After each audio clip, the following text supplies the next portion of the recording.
I'm Professor Ellen Yarashevsky, and we're so happy that have Eileen Zimmerman has joined us for today to talk about her book, Smacked, and to talk about the legal profession. So let me do a short introduction of Eileen, and then I will let you know about the course of the program today. So Eileen Zimmerman is a journalist and currently a social worker, and you'll hear a little about her current work as a social worker. She's working in the Bronx, working with Medicaid patients and people with many forms of disability, including mental disabilities and people who are homeless. So it's really a challenging job she's doing right now. For 3 decades, she was a journalist and remains as such. She's written about business, technology, social issues for a wide array of national magazines and newspapers. She was a columnist for the New York Times Sunday business section for 6 years. And since 2004, she's been a regular contributor to that newspaper. This book, Smacked, The Story of White Collar Ambition, Addiction, and Tragedy, was published by Random House in 2020. And, because of the pandemic, it's really hard to get the word out about the book. But to purchase the book, we'll put in the chat how you can do so. It's really just www.eileenZimmerman.com. But it's a remarkable book that focuses on opioid abuse in the United States, which resonates across classes and across cultures, impacting law schools and the legal profession as a whole. The book traces her ex-husband's descent into drug addiction while he was a high-powered attorney at a major law firm. So here's what we're going to do today. We want this to be as much of a discussion as possible.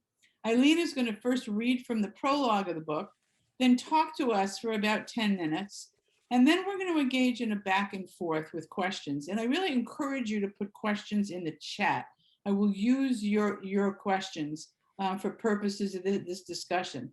As you know, for those of you who have had me as students, I've talked about the fact that our profession has the highest rate of alcoholism, of drug abuse, of any profession at all, and it's quite problematic. And the bar has tried to figure out ways to try to help lawyers, but the problems remain, and they may actually become exacerbated as a result of the current situation. So we'll get into that, but Eileen, welcome. We're delighted to see you, virtually, and we look forward to today's program. And I want to thank Judy Black and Deborah Gratton for making this program happen. Judy, as always, has been doing remarkable numbers of programs every single day. Well, thank you for having me. So I'm going to start reading from the prologue to the book. And like Ellen said, the prologue starts when the book starts when I find my ex-husband, Peter, dead on his bathroom floor. And at the time he was a mid-level partner at Wilson Sonsini, Goodrich and Rosati, which is a really sexy Silicon Valley based firm with offices all over the United States and Europe. And he was part of the San Diego office. Okay, so July 11th, 2015. I plug in the code to the gate at Peter's house and the door swings open to an expansive rectangular backyard. The grass is mostly brown, the $20,000 fountain in the center no longer burbling, its white stones covered in algae. I go to the front door and put my key in the lock. It's made of heavy glass and makes a whooshing sound as it opens, like the door to an office building. There's a staircase immediately in front of me that leads to the main floor, and to my right is the only room downstairs. Excuse me. It was intended to be a family or rec room and has a glass wall facing the yard. I always thought it would be a great place for a party. Now it's been converted to a bedroom for our daughter, Anna, who is home from college for the summer. She stays here at her dad's house a few nights a week. Down here, she has more independence, as well as her own bathroom. The bed is unmade. Clothes and a bath towel litter the floor. Anna hasn't been here in 2 days. Neither has our son, Evan. I call out, Peter? No answer, no sound from upstairs. Peter, are you here? I climb the stairs to the main floor. It's perfectly quiet and still. I take a minute to look around. The house is an architectural trophy made of steel, wood, and glass, all sharp angles and sunlight. Through the windows, I can just make out a white line of seafoam hitting the beach. I turn toward the kitchen. On the counter immediately to my right, there is a large, nearly empty takeout soda, the kind you get at a convenience store, some candy wrappers, piles of work papers, an asthma inhalator. Peter has been sick for more than a year with some kind of ongoing low-grade flu, constantly exhausted and weak. He's lost 30 pounds, maybe more, since we split up 5 years ago. But in the last 6 months, it's gotten worse. My kids say he sleeps the whole weekend when they are here, forgets to grocery shop, never makes meals. He doesn't seem to be going into the office much. The last time Anna and Evan were here, 2 days ago, their dad could barely lift his head off the pillow. Evan tried to take him to the hospital, but Peter refused, got angry, and snapped at him. Then he vomited onto the bedroom floor, threw a washcloth over it, and went back to bed. No one has been able to reach Peter since Thursday morning. I have come here to check on him, to make sure he's okay, and take care of him if he isn't. I turn down the hallway where the bedrooms are located. Peter, I call again. Peter, I'm coming down the hall to your bedroom, okay? His bedroom is at the end of the hallway. Its door faces me and it's open, but I can't see anything except a corner of the bed and a cluttered night table. I walk past my son's bedroom with its one orange wall and IKEA bed, past Anna's old bedroom, one wall painted deep pink and another wallpapered in a forest of black trees with little blackbirds resting on branches. Someone has cut out a silhouette of a rat and pasted it onto a branch. I am nearly at his door and I start calling his name in earnest. Peter? Peter? I can see into the room. I'm coming into your room, Peter. I'm here to check on you.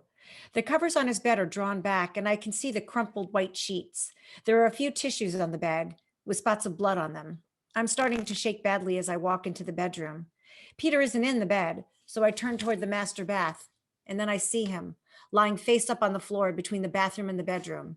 I stand there, unable to really understand what I'm seeing. My mind is struggling to comprehend this. That's him? What's that on his face? There's a cardboard box under his head like a pillow. I walk over and kneel down next to him.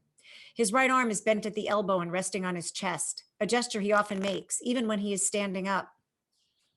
He holds his arm that way when he is making a point, pressing his thumb and the first two fingers together for emphasis. Our son does the same thing. I touch Peter's arms to shake him awake. They are stiff and hard to move. His fingernails are blue. I put my hand on his chest to try and feel his heart. I suddenly remember lying in our bed when we were married, spooning, my chest up against his back, especially when I was cold or couldn't sleep. I would listen for his heartbeat, so much slower and stronger than mine, and feel safe. Now I feel nothing. Wow. Wow. Thank you. So in 2017, I wrote a New York Times story that many attorneys in this country read, titled The Lawyer, the Addict. And subsequently, I wrote a memoir, Smacked, that expanded on that story, published last February by Random House. The article in the book focused on the death of my ex-husband, Peter, a mid-level partner at the prestigious Silicon Valley law firm, Wilson Sonsini, Goodrich, and Rosati. Peter's behavior in the 18 months before he died was bizarre and alarming. He stopped showing up at events for our kids, forgot to pick them up from school, was late paying support, and had increasingly far-fetched excuses for his lateness and absences and his inability to be reached, even by his secretary. His texts and phone calls had become meandering, nonsensical soliloquies. He was always shivering, sick with a low-grade flu for months and months, had lost a lot of weight, and his skin, which harbored little cuts and scratches, took on a gray pallor. He limped. He was losing his hair faster than ever before. He slept all the time. In 2015, after a weekend of vomiting and sleeping and unprecedented bursts of anger at our children, I drove up to his house to take him to the ER. What I found was that Peter had died. I thought it was a heart attack, no doubt from working too hard. I later came to understand that Peter had become an injection drug abuser and died of an infection related to that. This was in July. 6 months later, a landmark study of substance use and mental health concerns of lawyers was released by the Hazelden Betty Ford Foundation and the American Bar Association. I'm guessing most of you know that study well. It found that nearly 30% of lawyers suffer from depression, almost 20% from anxiety. The question on the survey asked about symptoms in the last 12 months, but when lawyers are asked about depression over the course of their careers, the figure is usually more than 40%.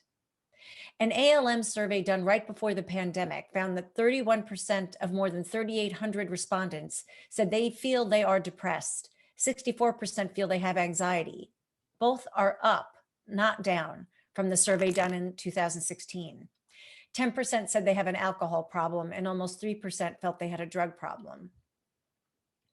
After my piece ran in the Times, I got a lot of emails from lawyers, their families, talking about the stressors they encounter every day, the punishing culture of an Am Law 200 firm, the misery of billable hours requirements, the 24/7 never off culture that technology has made possible, and the inability to admit weakness, to admit to not being at the top of one's game and instead suffering in silence.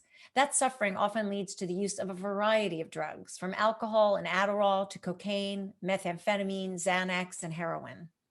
The problem likely starts in law school. Before they enter law school, students are actually healthier than the general population, both physically and mentally. They drink less than other young people, use less substances, have much less depression and hostility, according to research from Andy Benjamin, who's an affiliate professor of law and a clinical psychology professor at the University of Washington in Seattle. Andy has led several research teams over the past 30 years studying law student health and well-being. He says law students are a bellwether for the profession, the canary in the legal coal mine. If law students aren't doing well, the profession isn't doing well either. In a 2014 survey of law student well-being, 11,000 law students at 15 American law schools were surveyed. There was a high incidence of drinking. 41% had engaged in binge drinking in the previous 2 weeks. Drug use, depression, anxiety, and suicide risk. Almost 40% of students tested positive for anxiety, 14% for severe anxiety. Research shows that during the first year of law school, students' values and their motivation for becoming lawyers shifts from internal values, such as helping others and being community-oriented, to more superficial and external values and motivation, like money, recognition, or pleasing and impressing others. And those values stick with them after law school. And this brings us to law firm culture and how it contributes to a lawyer's mental health and well-being. That recent American Lawyer Survey of lawyer mental health is based on responses collected in late 2019, right before the pandemic, which has actually forced many law firms to quickly change their perspectives on issues that often come up in the mental health conversations, such as remote work flexibility, work-life balance, and perhaps most universally, isolation. There were 3,800 respondents across the country. Some of the findings include 78% of lawyers saying they know of colleagues experiencing anxiety. 73% reported that work conditions were contributing to their own issues of anxiety, depression, substance abuse, or other mental health problems. The majority of respondents cited 4 workplace issues that are negatively impacting their mental health and well-being: always being on call, billable hours pressure, lack of sleep, and client demands. If they do take a vacation, nearly 73% said they feel unable to disconnect, and 2/3 of respondents said that work had caused their personal relationships to suffer. The survey respondents, in discussing the roots of the struggles they have seen, pointed to the dynamics of the law firm business model. These dynamics remain beneath the external factors that have changed because of the pandemic. Respondents to the survey blasted billable hours, clients' unrealistic deadlines, and unused vacations as causes of the profession's mental health crisis. Even Peter, as he lay dying, the last call he ever made was to dial into a conference call, not to his kids, to ask them for help or tell them he loved them, not to 911. He was working, or at least he was trying to work, up until he died.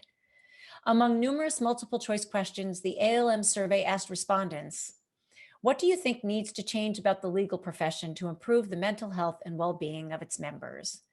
1,882 respondents answered this open-ended question. One survey respondent wrote, quote, law firms realize the problem mental health issues present and are making progress toward tackling the consequences, but are completely failing to take preventative action to stop the issues arising in the first place. Big law firms will continue happily running associates into the ground and then offering them therapy. One of the attorneys surveyed urged firms to stop their emphasis on billable hours and working 24/7. This attorney wrote, quote, push back on clients by letting them know our firm values work-life balance. Every lawyer can make a decent income without having some partners make millions per year based on stressing out everyone else. I think it's especially important to recognize how severely the 24/7 workplace impacts an attorney's satisfaction with work and their mental health. Lawyers say they feel their career is at risk anytime they turn off their phone or ignore their email inbox, even on vacation. This always-on mentality exacerbates an already stressful profession. Many of the attorneys surveyed said they would take a pay cut to work fewer hours and be able to disconnect. Ultimately, what these attorneys are talking about and what is meant by the culture of law firms is a culture of chronic stress. And there is a great deal of research showing that prolonged exposure to stress contributes to symptoms of depression and to substance use. Stress is a key risk factor in addiction and relapses, and repeated or recurrent stress is known to quicken or worsen mood disorders like anxiety and depression. One explanation for the strong link between stress and addiction is the self-medication theory, which suggests that people using drugs to cope with tension associated with life stressors and to relieve the physical and psychological symptoms that result from chronic stress. In this way, drug use functions as a way to regulate emotions and soothe distress. The chronically stressed brain loses the ability to be reflective and becomes automatic. Research has shown that stressed people are prone to give in to impulses like smoking, overeating, gambling, alcohol, and prescription drug abuse to cope with daily stress. And now attorneys are facing challenges they have never faced before because of the current global pandemic. American Lawyer Media did its 2020 mid-level associate survey and released the results a few months ago. The survey found that more than 40% of mid-level associates have anxiety, with 3 in 4 saying their firm has had a negative impact on their mental health. Nearly half of summer associates this past summer said they were concerned about their mental health, and that's up from 39% last year. Especially for young attorneys, uncertainty surrounding the pandemic and furloughs, pay cuts, or rescinded job offers for new graduates has caused and continue to cause a great deal of anxiety. Like other professionals who have invested a great deal of time and money in their education and training, a lawyer's identity is often linked to his or her career. Losing the office and support staff, not being as needed by clients who are pulling back because of their own financial problems, declining revenue, all of that can cause an existential crisis for an attorney. Whether they are a new attorney trying to establish themselves or a partner at a big firm trying to hold on to their power and income. The current health crisis is causing a lot of uncertainty, fear, and anxiety, and all of that is linked to higher substance use. Law firms have been trying over the last couple of years to address mental health issues and the risk of substance use. Many now have wellness programs, some have offsite therapists, and bar groups are promoting activities that can help maintain well-being. And the American Bar Association has a good resources page on its website. Since 2017, more than 190 law firms, companies, and bar groups have signed the ABA's Well-Being Pledge, which includes a 7-step initiative targeting substance use disorders and mental health issues among lawyers. The pledge includes providing confidential access to addiction and mental health experts for all employees. During a coming second stage of the campaign, a commitment form will be circulated annually, asking participants to describe any steps taken toward the objectives set during the previous year and to recommit to the ABA pledge. Many firms have created and continue to create new roles that specifically deal with lawyer well-being. For example, in January 2020, Reed Smith named Kimberly Gold, a partner at its New York office, as the inaugural chair and co-founder of the firm's new mental health task force. Last March, Reed Smith launched its Stop the Stigma campaign, a partnership between the firm's 2-year-old Wellness Works initiative and its new mental health task force. Morgan Lewis created 2 roles to improve mental health and wellness in its firm, a director of employee well-being and a chief engagement officer. Allen & Overy recently appointed its first ever mental health partner, whose role is centered on creating a culture that reduces stigma around issues of mental health. Many other firms have created committees around wellness and mental health led by human resource professionals and are starting to focus on reducing the barriers to and even directly connecting their lawyers with professional counseling services.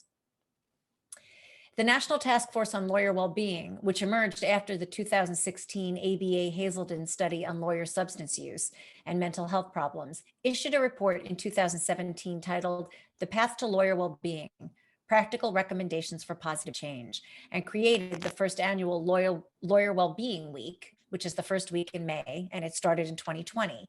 It's designed to raise awareness about mental health and encourage action and innovation across the profession. This year, it will occur May 3rd to 7th. The National Task Force was reconstituted in December as the Institute for Wellbeing in Law. It's now a separate 501c3 charitable organization, separate from the ABA. In the last 2 years, extensive court or bar-related reports about lawyer well-being have been done in Arkansas, New York, Utah, Vermont, Massachusetts, and Virginia. A representative sample of Utah lawyers was undertaken by occupational epidemiologist Matthew S. Thies, and a summary published in 2020 in the Utah Bar Journal. The study results were sobering. Slightly less than half of respondents reported feelings of depression or some level of burnout, and almost 11% reported prior drug use. Utah lawyers reported 8.5 times the level of suicidal ideation as the general population, an odds ratio on par with the risk of lung cancer among smokers. On the other hand, a majority of participating attorneys also reporting having moderate or high level of job satisfaction. So it's not necessarily all one thing or the other. When the Utah lawyers were asked to report what aspects of their job helped them to do well or thrive at work, the top 4 were collaboration and enjoying working with others, creativity, intellectual challenge, flexible work schedule, ability to do other things, and knowing that my contributions are valued. Collecting data on programs like this at firms and what works and what doesn't will help law firms institute evidence-based changes in their firm's culture, changes that will hopefully start to move the needle when it comes to lawyers' overall satisfaction with their jobs, with their ability to balance career needs with family needs, and with their ability to cope with ever-changing stressors in the profession. Thank you. Wow. I want to say, Eileen, thank you so much for that, both very personal reading from your prologue and your remarkable presentation. We can talk about the profession in a moment, but I actually wanted to start off by just talking more personally about the book itself and Peter. Let me just say, before people who are just joining us, please put your questions in the chat. We want this to be as much of a discussion as possible and address all your concerns. I will tell you, just listening to you caused me anxiety and depression. It's really hard. I've been talking about these issues with students for years, and it's important to see that there are some efforts to improve well-being. Students, certainly most of the students on this program have been talking about well-being, which is one of the reasons we're sponsoring this program, because the idea of learning about this is quite significant. And we'll talk about in a few minutes about law schools, but let me just start with Peter. I mean, it has to be really hard for you to read that prologue each time you do it. What made you decide to write this book?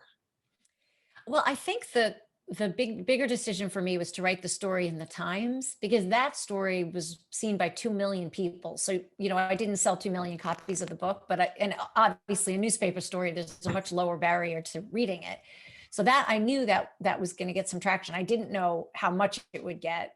And that's kind of what caused me to write the book, is that I felt that I had to write this story, because as I learned what happened to Peter, and that it wasn't a heart attack from working too hard, I thought, I can't be the only one. He can't be the only guy this has happened to.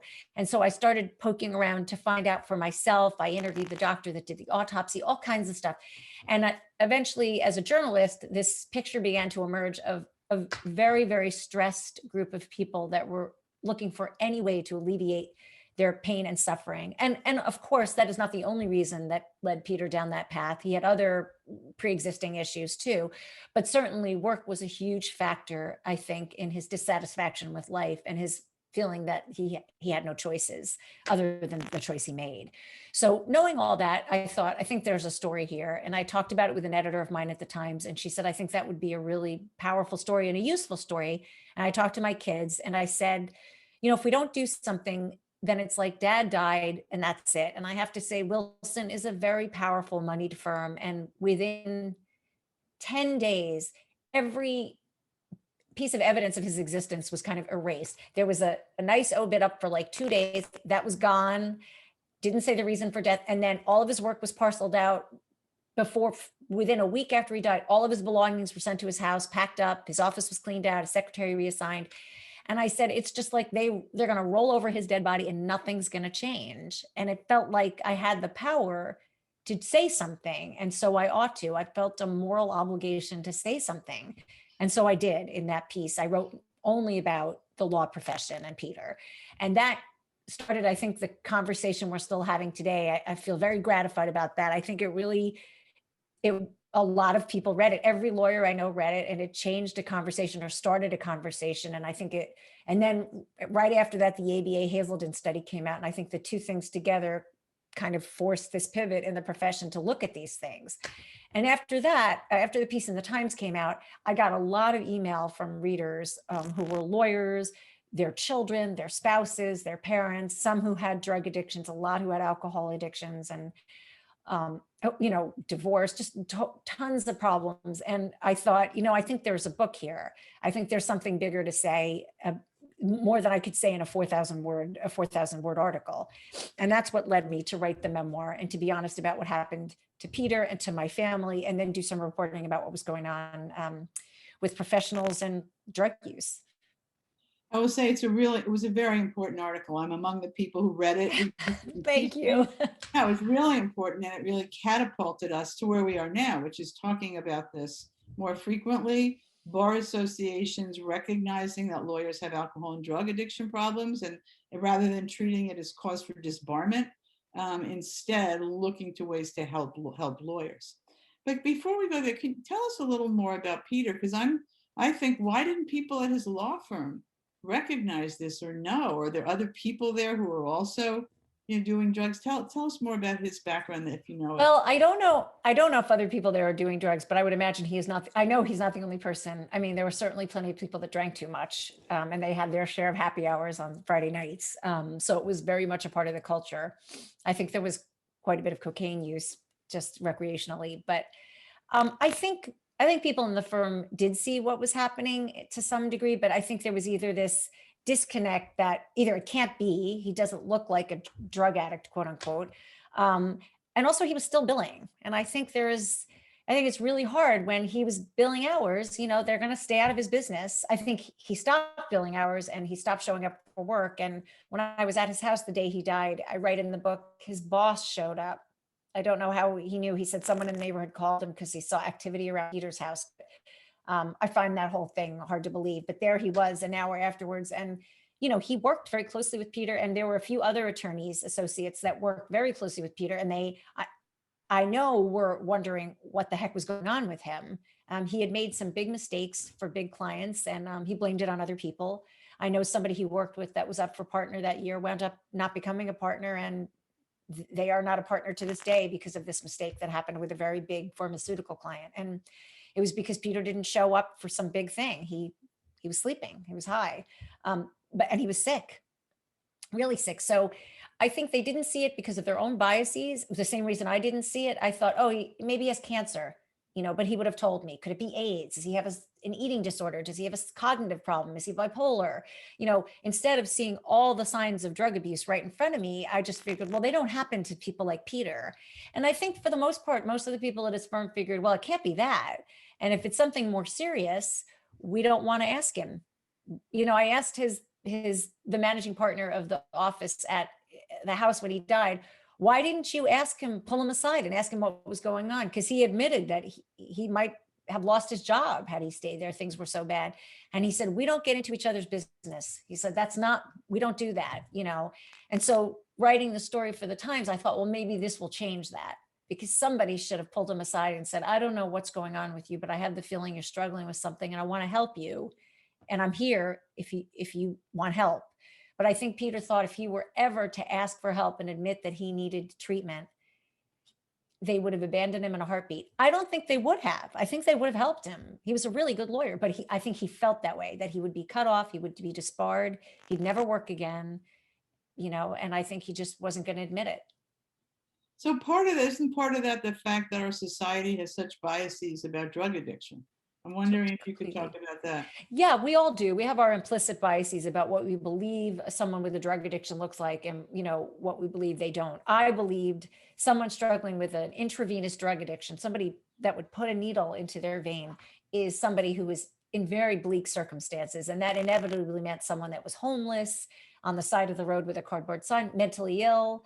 I think probably I thought it was someone of color. Although in my mind, I also thought it was a Vietnam veteran, a grizzled older white guy on the side. Like, these were all the biases I had in my mind, I think, that I was not aware of until I realized I didn't see what was happening to my friend and ex-husband right in front of me.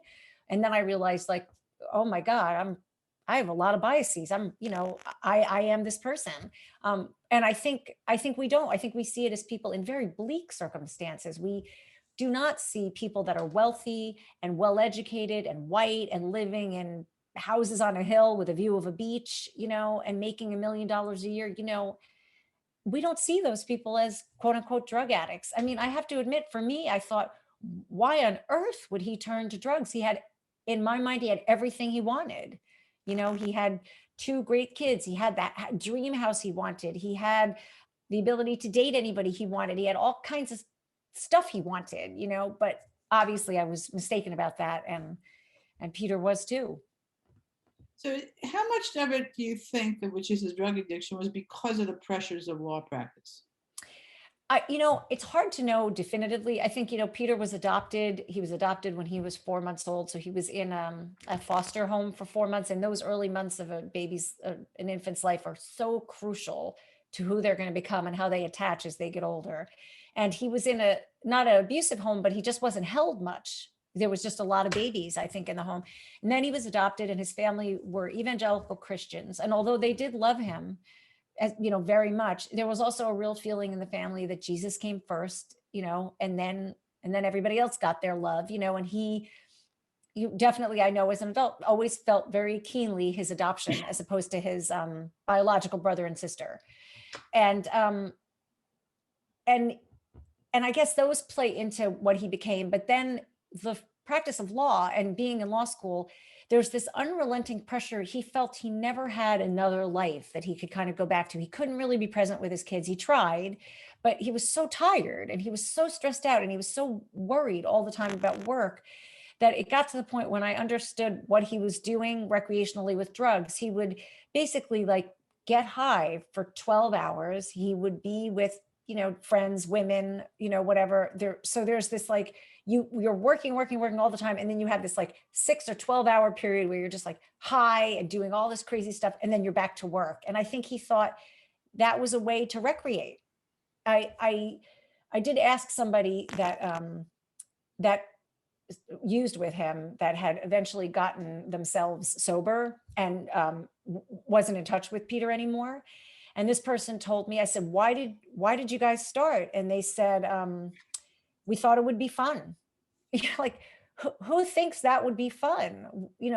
Do millionaires think that would be fun? But I guess when you've tried everything else and nothing else is fun, maybe this will be. So I think it was this, unrelenting pressure. I think it's like a trifecta, a perfect storm of all of these components are there. But I can tell you a lot of the other lawyers I talked to that had different backgrounds and that also had drug problems, for them, it was the relenting pressure and the anxiety. 201, they all cited the unrelenting anxiety they felt and that this was the only way they could get some relief.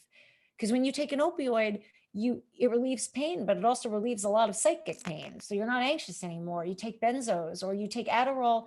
A lot of them were addicted to stimulants so that they could cope with the workload. So I think there's all of those things play into it. I don't know if that answered the question, but. Yeah, no, it's hard. Do you think there's something about the kind of person that's drawn to law school that's connected to drug and alcohol problems? Yes, I do. And I had this is very disturbing for law students to hear, by the way. So, and I'm sorry, I don't have the information in front of me, but for the book, I interviewed a guy, Larry Richards, who runs a consultancy called Lawyer Brain, and he analyzed 25,000 data sets of lawyer personalities. And I think if I have it right, it's INTJ or INTJ, I think it is, intuitive, knowing.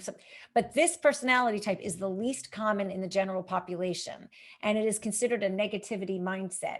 But this is the mindset that's drawn to law. And it makes sense if you think as a lawyer, you're always scanning the horizon for problems. Your job is to kind of anticipate the problem or see the glitch in the contract or the problem in the negotiation so you can protect your client and advocate for your client. And so that mindset works really well for lawyers. It is the only profession of every profession in which people have negativity mindsets where it's seen as an asset. In every other profession, that mindset is a liability because it's a very glass half empty way of looking at the world, and that leads to depression. What's interesting about the Larry Richards study, he studied 1,500 US attorneys, among other things. Oh, he did. And I know he had the 25,000 data sets on Right, attorneys, the right? one that I know is the US attorneys. And among the things he found is that lawyers are off the bell curve for so many issues, including resilience. And lawyers are among the least resilient people. I found that remarkable because Me too, lawyers because you'd think they'd be very resilient. right, they can't take criticism. They can't They take just criticism. can't take criticism, and they're not resilient. So that's quite interesting. And in addition to being part of this competitive culture. And when you think about that lack of resilience and you think about the pandemic, that's also resilience is a quality that will help lawyers get through and weather this. And they don't really have that. So what do you think law schools can do? I mean, I want to talk about law firms in a minute, but here we have people, as you say, they come in and they're really in good shape when they come in. And then we take them and put them through boot camp and make everything very competitive, right? Everything's adversarial. And then then they go off to, many people go off to firms, not all people. I want to ask you about public interest lawyers. I mean, I teach about public interest lawyers and they're happier than lawyers. They show higher. I mean, they do have a significant depression and anxiety too, but it's lower than than the lawyers that go to private firms. So, and they think that's because I guess in public interest law, it seems it's easier to find a lot of purpose and meaning in the work. Not that there isn't purpose and meaning in corporate law, but I think it's more obvious than public interest law. So what would you say law schools should do? Well, we're going to look. We have one of those questions in the chat that I'll get to. You have any ideas of what we can do? I do, but I'm not sure they're realistic. But the one thing overall that law students cite as the reasons why they drink a lot, they drug a lot, why they feel overwhelmed with anxiety is the competitive rankings in law school. So, and I know it was the same with Peter. I mean, from the get-go, he was like, I am going to be number one. And he was number one. He gave the speech, but there was so much competition, and this law schools make it very public what the ranking is of students. And so it's good rehearsal for working in a law firm, because even though you have colleagues, they're also competing with you for work that, you might be at the same client, but you might be competing over matters, right? So the competition seems to be an overwhelming factor in students' dissatisfaction and the way they change, because they go in, I think, hopeful and feeling like they're going to learn something. Lawyers are a really significant part of society and a very important part of our society. And they come out feeling, like you said, like they've been dragged through the mud. I mean, they're competing. It's like the Hunger Games. They're competing with each other. It's so cutthroat in law school that it's hard. Peter felt it was really hard to make lasting friendships because you want to study together, but you're also competing with everyone else. And he also felt, and law students also say, the amount of work in law school, and this has been unchanging for, forever, is unrealistic and overwhelming for them. And so I guess you'd have to have more humane law schools, but then maybe that makes the law school less competitive. Well, but maybe that needs to happen. I mean, that's not going to happen, obviously, unless the profession decides it should happen as well. So let me ask you about the profession. You've talked about a number of firms that have instituted well-being partners or well-being people. And I wonder to what extent that actually changes anything, or is it just window dressing? That's a really good question. And that's why they're having the second part where firms are going to have to actually show what they did and what the results were, because unless you measure the metrics, I think in the beginning, there were some firms that thought they would make available mental health counseling on site, but no one is going to go to see a therapist on site. So that obviously wasn't working. And then some put the therapist off site and said, you don't have to tell anybody and we're never going to know, but it's free. So you don't have to worry about it. You can just, you can call separately, you can make it. And I think so some firms have tried that, and that seems to be working better for lawyers to have, to find a place where they can talk about whatever they're going through and feel that it's truly confidential. I think firms used to rely on their EAPs, which are employee assistance programs, and which are underutilized nationally anyway. I think only 7% of employees actually use them. It's hard to imagine somebody with a drug addiction that's a partner at a law firm calling an 800 line to say they need treatment, they have a problem. So, and so I think it's a mix. I think in some firms it's window dressing. They want to be able to say, oh, look what we're doing, but they're not really doing anything. And I think that's what you heard in the mid-level associate survey that ALM did just last year. People saying, I think the firm has good intentions, but they don't, they talk the talk, but they don't walk the walk. Because if you're really going to value work-life balance, then you need to tell your clients, our attorneys are not going to be available for 48 hours on the weekends, or, this is what constitutes an emergency. And if it isn't that, you'll have to wait, and I don't know if firms are willing to do that. I will tell you this, when the book came out, I was at Stanford Center on the Legal Profession giving a talk, and I had dinner with the heads of several managing partners, including Wilson, I will say, which was fantastic. It was a new managing director of the firm. It was a woman. She was terrific. And one of the guys was the managing director, I think, of Oric, a really big firm that's based in Silicon Valley. And he said, I think things are going to change. He said, I think billable hours are going to change. I think there's going to be more work-life balance and limits on clients. But he said, it has to come from the generation that's in law school now. He said, I think that generation is going to have to demand a change, because you're going to have, you have great students that are going to be wanted by law firms. And so as new lawyers, they have to say, I'm willing to give it 110%, Monday through Friday, but I'm not going to be available after 7, or, I'm with my family after, and I think that was something Peters and a lot of his peers were afraid to do. But this attorney felt like generations coming up will have to start to do that. Yeah, I hope that's true. I have to say I'm a bit cynical about it, because when women started to enter law firms, right? I mean, we still have a glass ceiling in law firms, and started having children, there was this notion that, well, you could work a few days a week and make demands, right? You could go part-time. And all that did was create a mommy track, so that a lot of the women never were able to succeed, because the firm itself didn't change. It didn't change the number of billable hours. It didn't change the way in which people were rewarded. Exactly. And there have been, I did a story many years ago for the New York Times about patent lawyers that were leaving big law and starting boutique firms that did not use billable hours. And every single one of them reported so much greater satisfaction with the work. They just project-based pricing, but they were small firms, and so there could be a move toward that, but we haven't seen that yet. And what have you looked at any of the firms that you've mentioned that have set up these well-being? Have they changed? Have they made recommendations at least to change billable hours, or to have people collaborate more? I mean, you listed all the reasons. Right. As far as I know, billable hours hasn't been touched. I bet that could be just that I don't know. I haven't surveyed the firms myself, so I don't know. And I don't know that they would say. I can tell you that what I hear from senior partners at firms is that everyone's afraid to do it because no one else is doing it. So if you're a firm where you say, oh, we're going to cut our billable hour rate, we're going to charge less, so our attorneys don't feel so beholden to clients. Because if you're paying $700 an hour, your lawyer better be available on a Sunday afternoon. And it's hard to blame the client. But maybe if you charged less, there'd be some space there. But what firm is going to voluntarily lower their billable hour rate? They'll be seen as less competitive.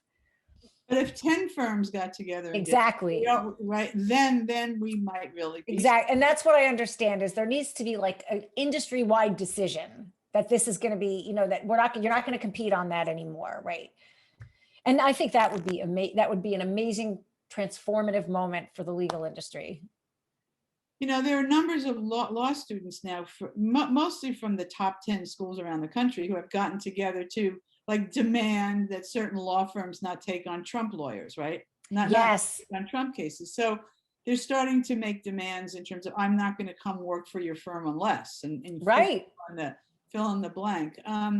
It could be that kind of a movement by law students around the country could make a significant difference. But we're talking about changing entire law firm culture, right? And a culture that's tied, the way things work is tied to great profitability. Right.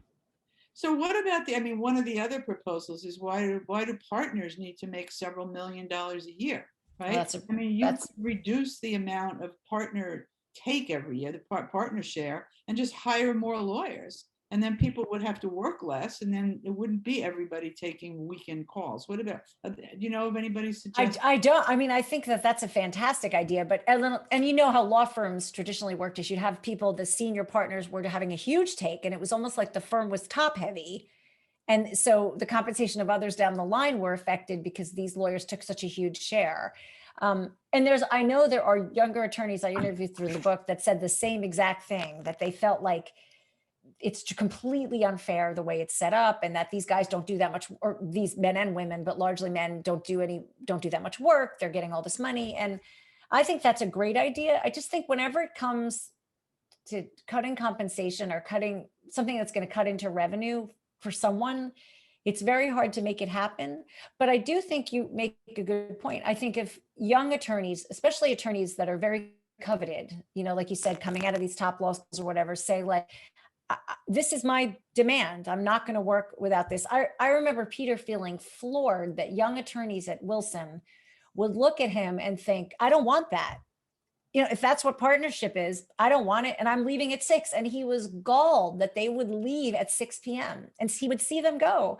And he was furious. And I remember saying to him, they don't see anything they want in your life. They're thinking this guy works all the time. I don't want to be like this. So they just thought then I won't make partner. Well, that's happening more and more. I mean, we've seen the exit of people from large law firms. I mean, here's the problem. People have to pay back student loans. We have a system Exactly. why people are paying an inordinate amount to get a law degree, and then they unfortunately often can't do what they want. There's some people who want to work at a large law firm, there's no question. But I think many people go there because they have to pay back their student loans. That's right. And then they're faced with like being on this roller coaster. What do you say about that? Yeah, there was a whole chat after the piece in the Times came out on toplawschools.com, and another one on Hacker News after I had asked for some stuff for the book. That was when I was doing research for the book. And they were all, I'm trying to think of what they were saying. I lost my train of thought. I'm so sorry. Can you just remind me? That's okay. I was just looking at the chat while I was talking. I was like, wait a minute, what did you just ask me? Because I was thinking about what you want to talk about. So one of the questions, I'm sorry, someone might want to remind me the question that I asked. But I'm sorry, I was thinking of what they said. And as I was thinking about those responses, I'm like, wait a minute, what did she just ask? And I just went off to look at the chat. So one of the questions in the chat was when my suggestion about firms coming together to change billable hours. The question, yes. Do you think mid-tier firms can make a change that would impact the profession? I mean, you realize many of our students are going to work in mid-sized firms. Oh, and now and I remember. So the question about they are going to mid-sized firms. The question about law school loans. A lot of the young associates in the chat on these two forums said they looked at it like almost service in the military, like they were going to go to work in big law for 6 years. They had calculated how long it would take them to pay off their loans, and then they were going to get out and either go to smaller mid-tier firms, boutique firms, public interest, do something else. But it almost looked like conscription, like they were just going to join the army of big law, pay off their loans, and then get out. And I do think mid-tier firms could do it, but there's also the mid-tier firm is a big tier, and they're competing with each other too. So I think that the problems are most pronounced in big law, like Am Law 100 and 200. But if you go to a smaller firm, I think they're often less pronounced. I know in my book, I wrote about a woman, a female lawyer who was at a huge Am Law 100 firm, probably an Am Law 50 firm. And she was told when she got pregnant that if she had the baby, she wouldn't make partner. She took 2 maternity leaves. She didn't make partner after 7 years. And the female partner who pulled her aside and said, you should have an abortion. She told her when she was pregnant. She said, I have had 2, I'm fine with it. Like, you'll never make partner. And this woman said, I'm 35. I'm married. My husband would divorce me. I want to have the baby. She had another child. She didn't make partner. She was told it was because she took maternity leave. And she did make a lateral move to a smaller mid-tier firm. And she is much happier. She said it's much more humane. She feels there's much more work-life balance. And she's been much happier there. Well, she's not the only one. I think the question that I was asking was the change in big law firm culture, because many years ago, I mean, certainly in the 70s and 80s, the idea of going to work for a large law firm meant you went there, you gave your 7 years, you read deposition transcripts, and you did documents for a few years, and then you moved on. After 7 years, most people became partners. Right. That culture changed. And that changed significantly. And as a result of that, people, I think they don't feel as connected to the firms that they go to, because you're not going to make partner. You're going to be there for a few years, and mostly it's up and out. The people who become partners are few and far between.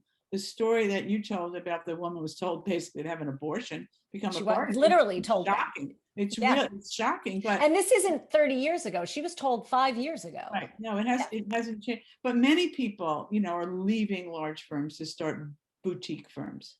And they're And happier because they have they are more happier. control over their lives. It So- is. It's tough. So let me ask you, do you see the same problem in medium-sized firm? I mean, after all, the highest rate of alcoholism in any profession is law. And I'm not sure that it's just large law firms. It's like we encourage drinking, apparently.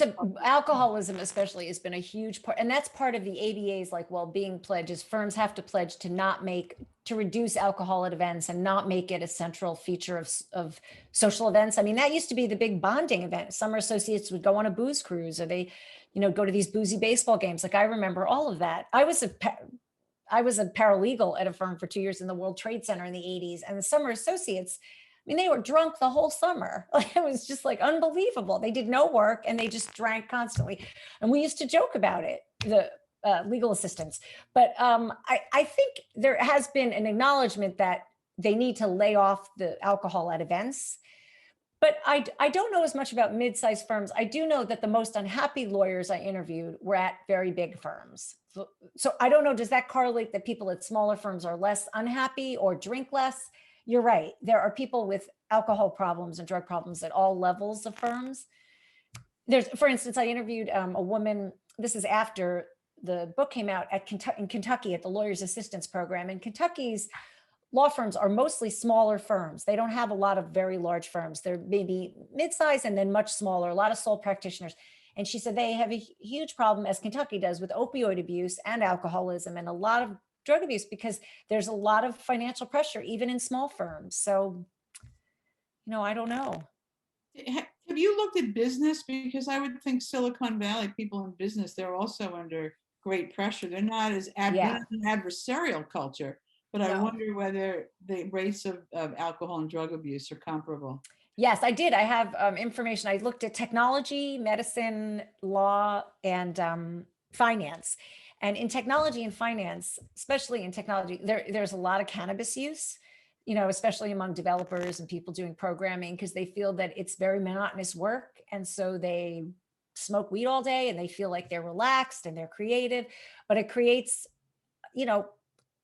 chronic cannabis use has its own problems of long-term use. And if you're smoking, that obviously has others, but there's also a lot of use of stimulants in finance and in tech, especially around startup culture, which I haven't been reporting on as much in the last 5 years, but certainly back when I wrote the book, it was always this, adrenaline fueled culture where you're up all night writing code, creating apps, getting funding, and so you fuel that. One guy told me his boss used to give everybody Adderall to keep them up, to keep them working. I mean, it's a lot like the 80s when, financial firms, there was a ton of cocaine.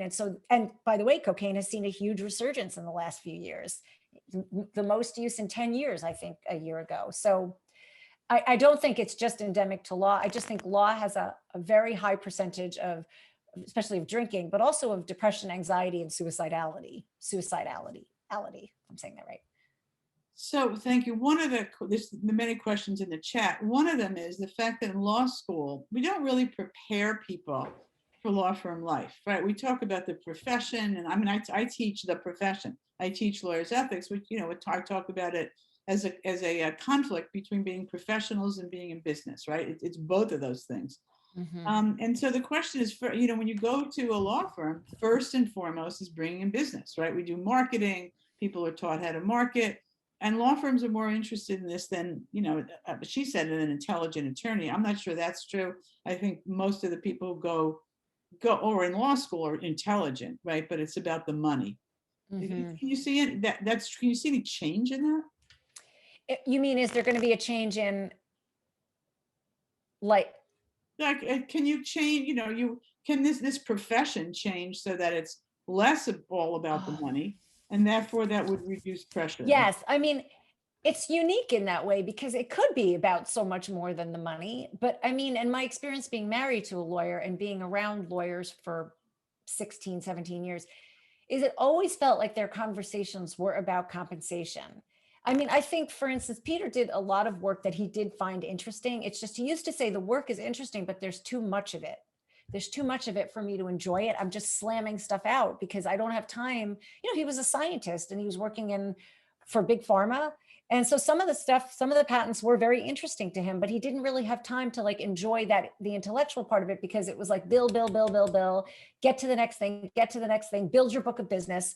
So the whole way I think the legal profession is structured is around billable hours and revenue. And it's very different like than public interest law, where it's not, but I think it doesn't need to be, because there's a lot of really interesting stuff that happens in law firms. It's just that from what I see as an observer of it, there's too much of it for individual lawyers, for them to find other things to be motivated by. But if you're only motivated by money, that usually does not end in great job satisfaction. I mean, we know just from a business across the board that people don't leave jobs because of money. They leave jobs because they don't like their manager or they don't like the work culture. It isn't money. So the inverse to that is money is not going to be the thing that makes you love your job. And it would be nice to see it switch, but it's hard to imagine how it will when it's been like this for so long.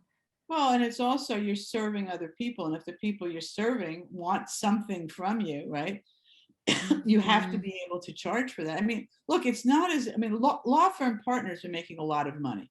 Many of them will say, well, if I were in business, I'd be making 10 times as much money. Therefore, they justify having a $2 million, yearly take, or $3 million rather than 10, because they're comparing themselves to Silicon Valley entrepreneurs, right? So it would take, I think, a total shift in culture to say, no, we're serving some larger goal, and therefore I shouldn't take 2 million, I should take 1 million, and we'll hire another 5 people instead. And I bet, and I feel like I have interviewed some women who've started boutique firms, especially who are much more in that mindset. They're like, we all just want to do good work, enjoy what we do, and make plenty of money, enough to have a comfortable life, but we don't have to make so much that everybody below us is miserable. And that has, I think on a small level, I think that can work really well on small scale. I think it would have to be kind of a proven concept at smaller firms maybe, and then adopted by larger firms, but really large firms are like a corporation. I don't know how you change that. Yeah. They have corporate clients. They are corporations, some of them. Wilson is a corporation. So I want to go back to the book for a second. One of the questions was, when you were writing this book, obviously you talked to your children about it, and I assume Peter's family, what did they think about you doing this? I didn't talk to Peter's family about the book. I talked to Peter's mom. His dad was sick and he's since passed away, about the New York Times piece, because she didn't know how Peter died. Her son had decided to tell her something else, and I wasn't married to him. And so, although I planned the funeral, got them out there, made sure, made a lunch, I deferred to her children and decided that I wasn't going to interfere. I would let them handle whatever they wanted to handle. And so she never knew the real reason. And when the New York Times story was going to come out, I made a call to her and said, I have to tell you something. I have to tell you how Peter died. And she was very relieved, because she said she and her husband kept thinking, this doesn't make sense. He just had a heart attack. He was running marathons. Like, he never had a problem, because they didn't know, they saw him one time in the course of that 2 years, and it was before he was really sick. And so they just didn't know. And she said it was actually a relief to her, because it made sense. And I said, he was struggling with this thing that was bigger than him, and he contracted an infection from it and then died. And so after that, I didn't want to keep coming at her. And now I just figured, like, I'm just going to do the book. And I think she knows better. We talk, we're in touch. I sent her pictures of the kids, and, I think she still thinks of me as a daughter-in-law. Peter didn't remarry and that sort of thing. So that's how I handled it, just because it was sensitive and they didn't know. And then once they knew, it felt like the New York Times story was the big thing. The book didn't feel like it was going to be, that as big a deal. What's it like for you to read that prologue? As you were reading, I had like my heart in my throat. Oh, you're so sweet. To you. The first few times it was hard, but I rehearsed a lot. And now, it's been 5.5 years, and I've had a lot of therapy, and I've had EMDR, which is a trauma therapy too, to make the the real visceral memory is a little bit more hazy. So when I read it, I just think, oh, that was such a hard thing, but it's easier now. It was hard, I think, at first, but I've done it a lot. And so now I'm used to it. You're great at it. You're really, Oh, really good. thank It's you. terrific. So we have our law students. Do you have a message for law students like who want to go work in large firms, or they're trying to decide what they want to do? I feel like I shouldn't have that power. I think if I were in their situation and I had big student loans, I'd probably do the same thing. I'd probably go where there was money. But if I wasn't so hell bent on making partner at that firm, and now, like you mentioned, Ellen, there's non-equity partners, which is just BS. It's just like, how can you be a partner if you don't have equity? But they make like all of these other people partner, and it's a non-equity partner, and it's another way to keep you tied in.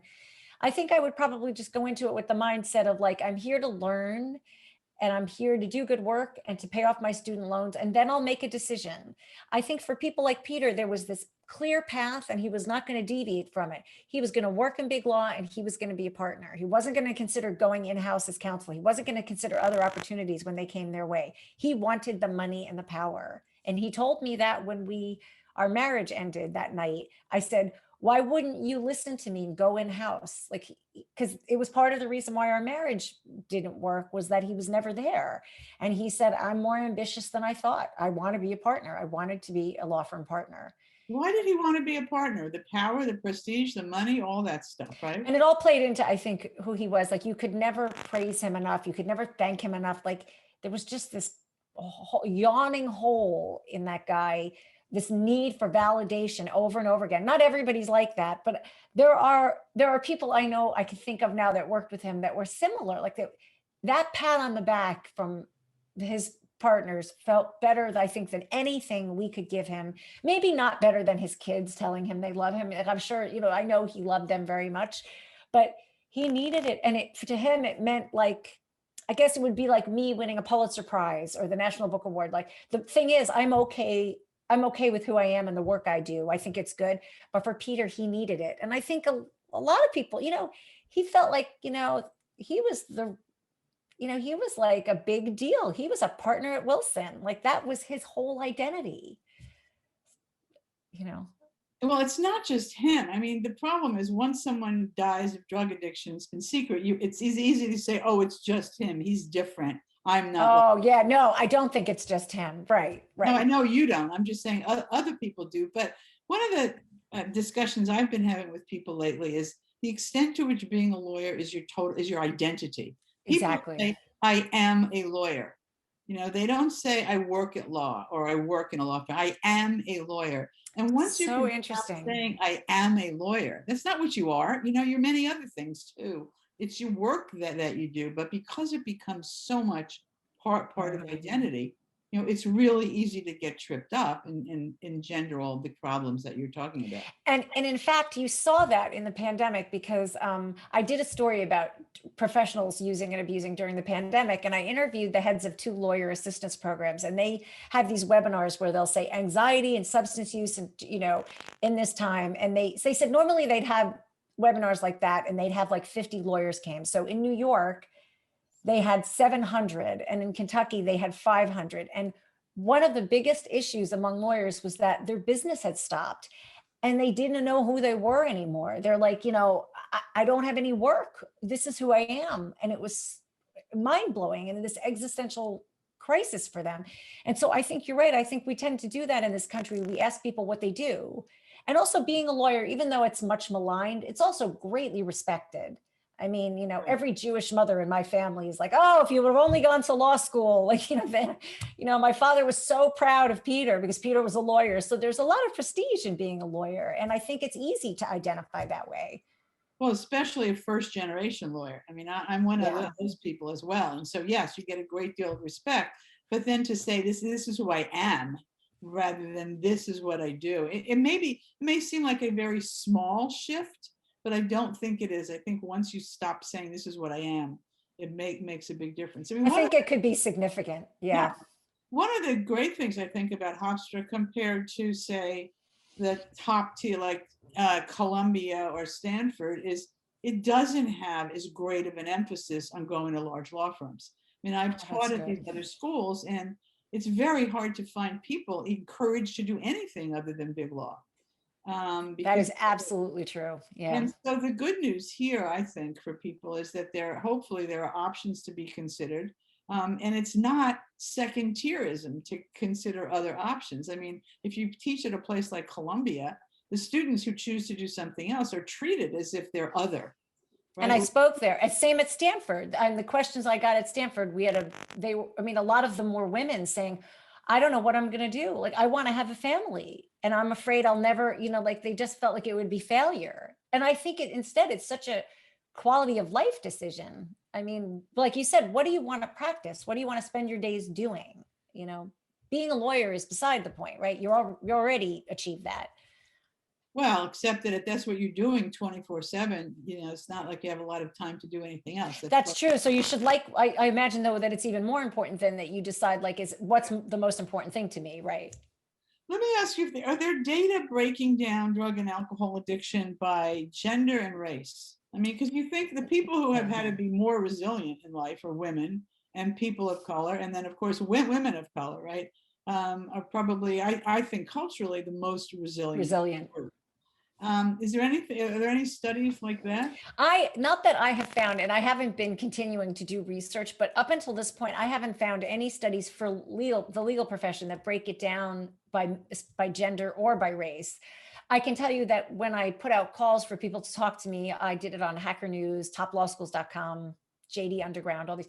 And I kind of put out the word through Patrick Krill and some other researchers in the area. I got mostly men that were having. Now, I did hear from some men that their wives were also having addiction problems and alcohol problems, but it seemed to be a lot of men. And maybe that is because women are more resilient. Maybe it's because we're used to juggling so many things at the same time, especially women that are mothers. But I found that it was a lot of men and less women. And that's certainly not the case in the profession. There's lots of women in the profession, but that's what I found.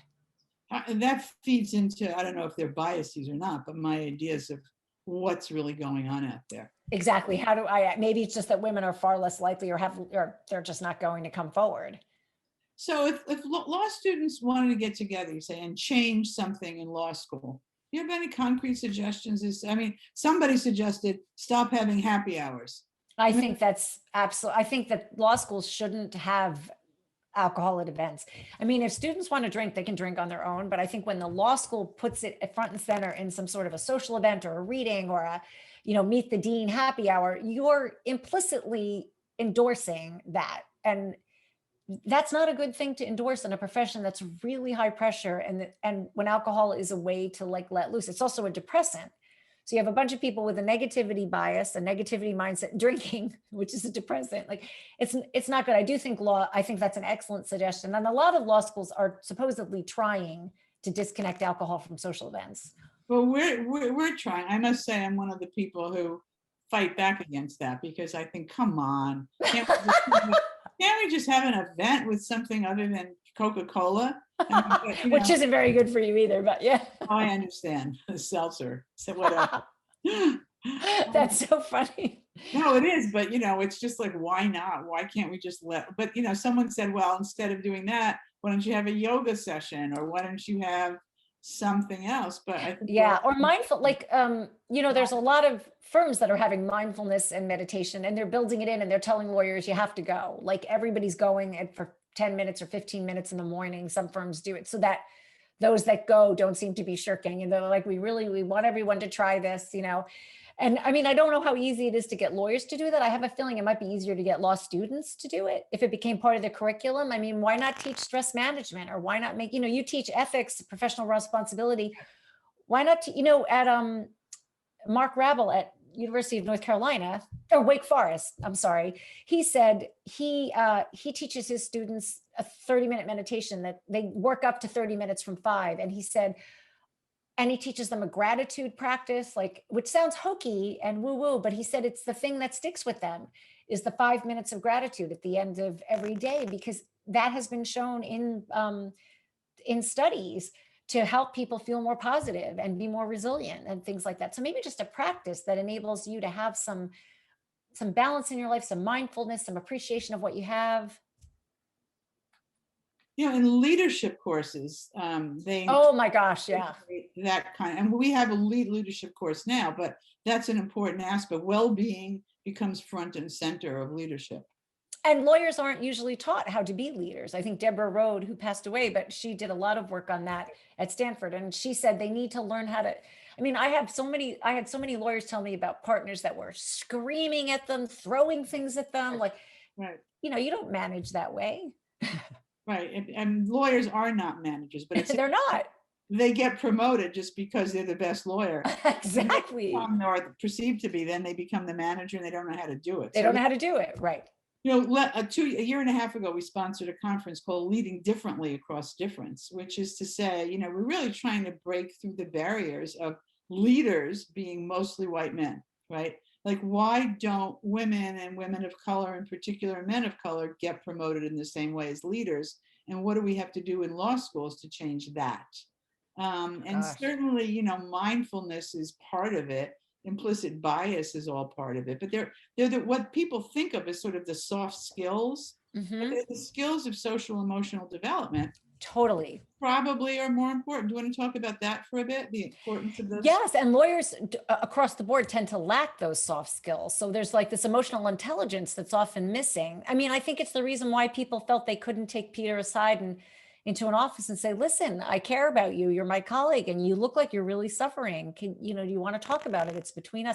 Nobody knew. I don't think anybody even had the vocabulary for how to broach that topic. It was remarkable to me that everybody was like, I'm not saying anything. I'm not getting involved. Like, here's a human being who is like dying in front of you. I missed it too. I did have a conversation with him over and over again saying, why don't you go to a doctor? You need to go somewhere and figure out what's wrong with you. What is happening with you? I just didn't question the lies I was hearing because I had an implicit bias against drug use in someone like Peter. But I think in his law firm, there wasn't even the vocabulary available to people to reach out and help someone else. They just didn't know how. And I think if we could teach those skills in law school, like, you need to care about the people, even if they're perceived competitors. Some firms, some managing partners at firms have told me they're trying to create more of an atmosphere where it feels like a team. Like, we are a team. Yes, we all need business and stuff, but we'll do better if we help each other. So, but I do think that could be taught at law schools, that kind of like, collaborative thinking. All of those kind of soft skills would be very beneficial. Well, we're trying. The problem becomes, when you teach those things, and then they're perceived as soft law as well, right? Like, Yeah, which is a shame. Learn another course and whatever. But no, I think we're making good progress in law schools. The problem is the profession. Do you see the ABA or any larger bar associations doing more work on this? And can you see what they should be doing? I haven't seen. They're very focused on trying to I think their focus, it seems to me right now, is to get lawyers the help they need when they're really struggling. They don't want lawyers killing themselves or drinking themselves to death. And they see a lot of depression and anxiety, and they want lawyers to feel okay admitting that they're struggling and going to seek help instead of feeling like they can't. Very much the way the military is. Like, the military now talks the talk about, we want our soldiers to get help. We want them to admit when they're struggling. But in the field, it's still very difficult for someone in the military to admit they're struggling with a mental health issue. And it's not that different in law, I think. But I think the ABA is focused on trying to change that. Right. To say, like, well, a lot of people are struggling. You have good company, so admit it and let's get you the help you need. That's great. So I'm going to end this soon. I want to see if anybody has other questions they would like to ask, or other comments. This has been terrific. It's really. Oh, I'm so glad. I hope it has been. Oh, yeah, you raised really important points. I mean, law students think about this all the time. They want to live lives with good work-life balance. They don't want to, fall into the traps that other people have in the past, particularly people who are unhappy. And certainly no one wants to end up in the situation that your ex-husband found. No. And they if they work hard, they deserve to have a life outside of their law job too. Exactly. So any other comments? Eileen, is there anything else you'd like to say? No, thank you so much for having me. I'm so glad that the students came. I hope they got something from it. And if anybody wants to talk to me, tell me privately, or read the book and wants to tell me what they think, they can reach me directly on my website. It comes to me. and I always answer. So I'm happy to hear from people. And so we should put in the chat, it's just www.eileenezimmerman.com. .com. And Eileen is spelt weird. It's Eilene. But if you Google it wrong, I'm the only one that comes up usually. Eileen Zimmerman, I journalist. spelled it wrong as well when I said it. I'm sorry. So it's terrific that everybody signed in for this. I hope you've gotten a lot out of it. And we thank you, Eileen, so much for taking the time to come. Oh, thank you so much. Thank you for having me, Ellen. And thanks everybody for coming. Okay, bye everyone.